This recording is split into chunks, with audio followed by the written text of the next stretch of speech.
Hello, everybody. Okay, so yes, wave at me so I know that you're listening. We've got a couple people that have their cameras turned off, but I believe that you are listening as well.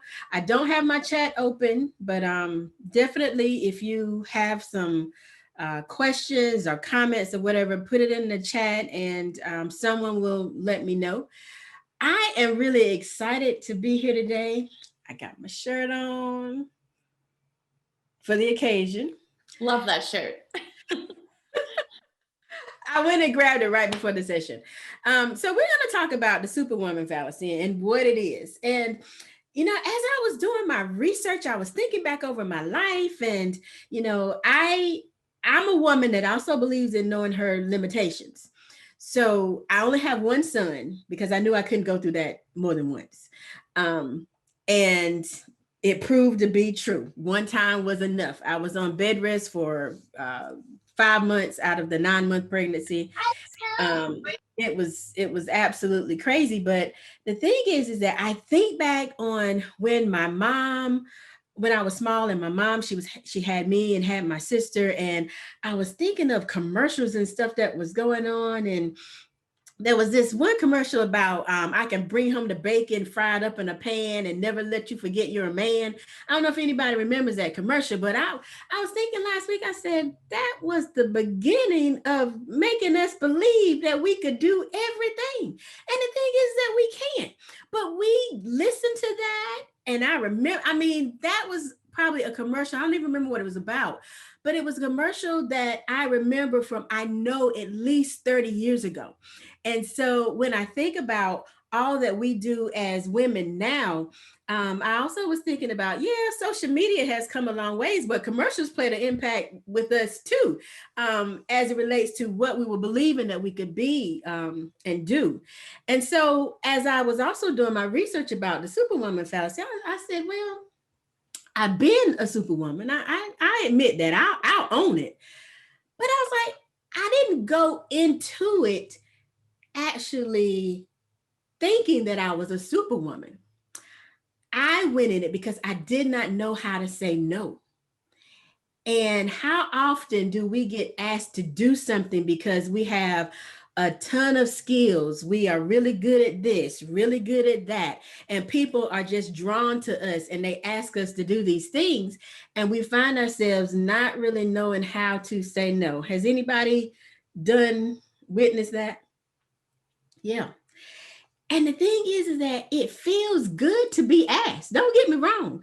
I love when the people on the soccer team came to me. Well, we want you to be the soccer mom. We want you to organize everything. Now, I had some reservations, but I was like, okay, I can do this. Yeah, I can prove to these people that I can do this, and it'll make my sons, look good.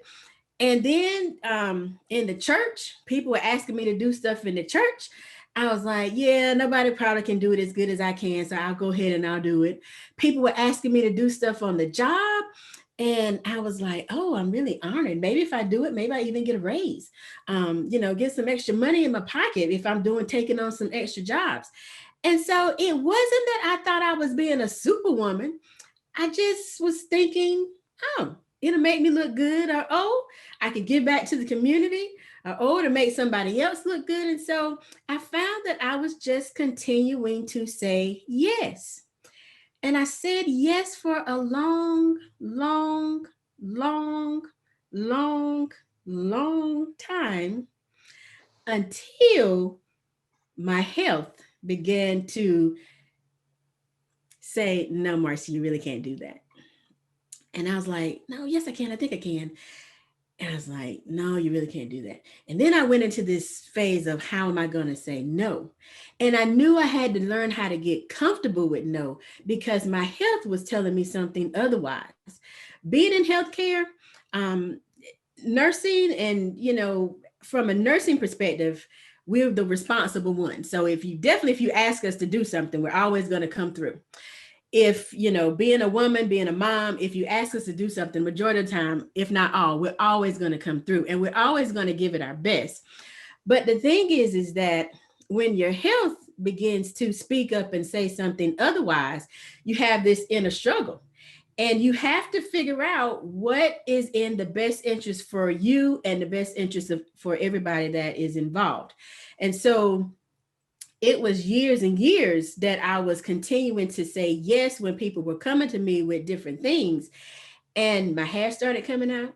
I didn't know what was going on. I was like, what in the world? Um, I got this cough that I thought was a cold that I could not get rid of. I had a cough for like months, and I finally went to the doctor. And by this time, I was 40, and I own this overweight. Being a Black woman, family has a history of diabetes that runs in the family. And at 40, I was like, okay, it's time for me to go get my physical. I'm ready to be told that I'm going to have diabetes. And I said, I know I haven't been taking care of my body the best that I could have, but I didn't feel like I was doing a bad job. But when I got in there and I told Dr. Spive, I was like, I've got this cough that doesn't seem to go away. And he was like, well, how long have you had it? And I was like, I've had it for like a couple of months. I said, this is me. Is anybody else coming in with this kind of cough? Is it something going around that I don't know about? And he was like, no, let me send you down the x-ray. Come to find out, I had an autoimmune disease called sarcoidosis. And for me, very fortunate, usually sarcoidosis manifests in your lungs, but for me, it was manifested in my skin. So I started losing hair probably 5 years before I even got the diagnosis. And that was because being a nurse, I thought I was taking care of myself, but I was busy running around taking care of everybody else. Not knowing how to say no, not knowing how to set boundaries, and being okay with saying no and being okay with setting boundaries. And so, what I want to share with you all today is that it's great to be needed, it's great to be wanted, but not at the expense of your health. That is the biggest thing. I know what it feels like when you really do a good job and everybody's singing your praises and giving you the credit. But believe me, nobody was singing my praises while I was in the doctor's office and trying to figure out what was going on with my hair.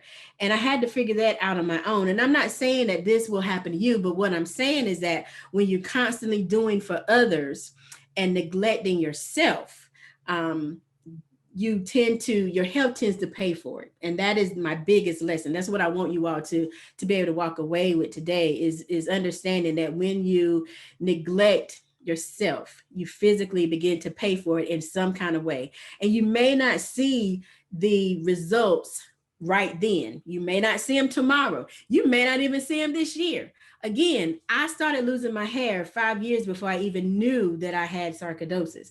But I was living my life, working full time. I got my master's degree. I was the soccer mom on the team. I was, whatever with the PTA. I was singing in the choir at church. I was doing homecoming stuff at church, taking on extra projects at work. Friend called me, oh, I need you to cook a cake. I'd run in the kitchen and figure out, oh, I got this to do today, I got that to do today. Where can I cook the cake? Oh, I think I got an hour I can squeeze in a cake here, And it's that kind of stuff. And we don't realize that we are neglecting ourselves in the midst of giving to others. And another thing that I want to add is that when we neglect ourselves, we aren't necessarily giving the best of ourselves. So it's a trade-off. Believe me, there was probably another parent on the soccer team that could be a great soccer mom, probably even do it better than I could. But I was scattered and spreading myself very thin and giving and giving and giving that I, was not probably doing my best. So think about your zone of genius as well. Are you really operating in your zone of genius or not? And how is that coming across?